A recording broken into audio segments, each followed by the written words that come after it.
Hey guys, it's Misty from the Book Rat, and it's time for book chat.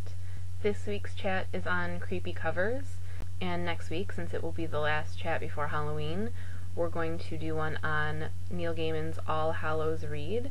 So if you don't know what that is, I'll leave a link below, but basically the chat is going to be about what one creepy or supernatural or scary book you would push on people, and why.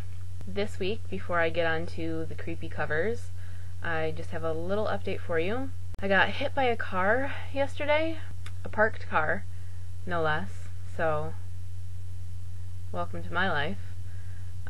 Everyone's fine, I'm okay, it's all good, but my arm hurts, so rooting around in my bookshelves today just wasn't an option, so everything I'm going to show you, whether I own it or not, is just going to be a picture. Anyway, on to my favorite creepy covers. Now, for me, some of the ones that either stand out because they're really jarring in how creepy they are, or because they're just really haunting and they leave you with this sort of just feeling about them. So I'm going to start with the creepy ones. I just showed you last week the cover for The Devouring by Simon Holt. This is the UK cover, and it's gross. I don't know that anything else needs to be said about this one. It's just, there's no getting around the creepy ick factor of this cover. Rotten Ruin by Jonathan Mabry and The Next Thing I Knew by John Corwin. They both have this piercing eye contact. In The Next Thing I Knew, it looks very startled and terrified and kind of like they've been captured. But in Rotten Ruin, I think I like that one even more because it's just intense. There's such great intensity in it, and there is terror, but there's just this intent to it, so I really like them. Another pair of covers that are very similar and that I like are A Certain Slant of Light by Laura Whitcomb and Envy by Greg Olson. They both kind of remind me of The Ring, which I think is what adds to their creepy factor, but there's also just this sort of drowned, haunting aspect to it that I really like. Similar to A Certain Slant of Light and Envy is Possessions by Nancy Holder. There's just something so unnatural about this cover and the reflection in the water that's just really unsettling, and I like that. The House of Dead Maids by Claire B. Dunkel. The cover is just creepy, just that sort of dead zombie haunting ghoulishness to it. And better yet, it is a sort of precursor to the book Wuthering Heights. So you get your fun literary fix, but also total creep out fest, which is nice. Anna Dressed in Blood by Kendare Blake.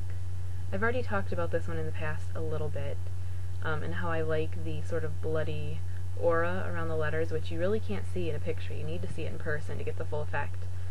But the cover's just really well done, with the blood dripping off of her dress and her hair sort of with this otherworldly lift to it. It's really representative of the story and kind of draws your eye in. It's just creepy. On the sort of quirky, fun front, I have Devilish by Maureen Johnson. It's probably one of my favorite sort of almost iconic covers because at first it's almost sweet and cutesy, and then when you really look at the girl, it's freaking creepy. She's got this devilish glint in her eye, and the slight angle down of her face is just really unsettling. The Replacement by Brenna Jovanoff. This is one of my favorite covers, just hands down across the board. Love this cover. The juxtaposition of a baby carriage with all of these sharp objects working as a mobile is really unsettling and really kind of provokes a guttural reaction, and then the sort of dark tone, all of it really works together to kind of give you this impression that you're not going to forget this cover. Some of my favorites, though, are the ones that are just more haunting rather than creepy. So, two covers of We Have Always Lived in the Castle by Shirley Jackson really are some of my favorites. I think the first one, the illustrations are just that kind of mob mentality, they're coming to get you thing, and then you've got this little guy down in the corner who just looks absolutely deranged, and I love that. But the second one I'm starting to think I like even more, because it's so quiet and subtle with the whole thing. It's not this sort of crazy garish illustrations. It's very haunted, and the limp hands would almost be beautiful if you just couldn't tell that there's something off in the whole thing. The Dark and Hollow Places by Carrie Ryan. You just can't tell if there's any light in her eyes. Are they dead? Are they not? Is she alive? Is there any hope left? It's just a really hauntingly creepy picture, and I like that.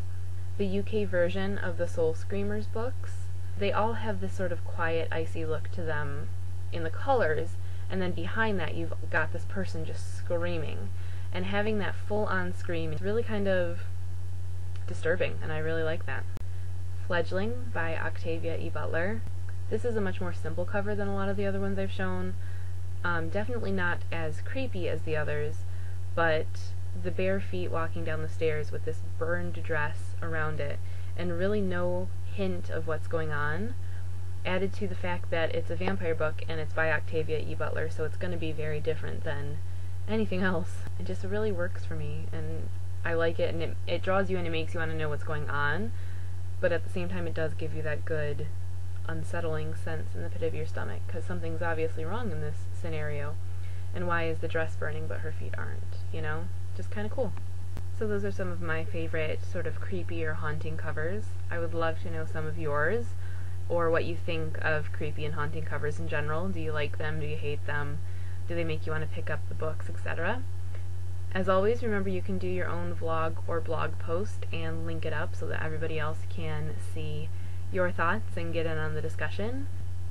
And don't forget, next week, in honor of Halloween and All Hallows Read, we're going to be talking about what one scary or creepy or supernatural book we would push on other people.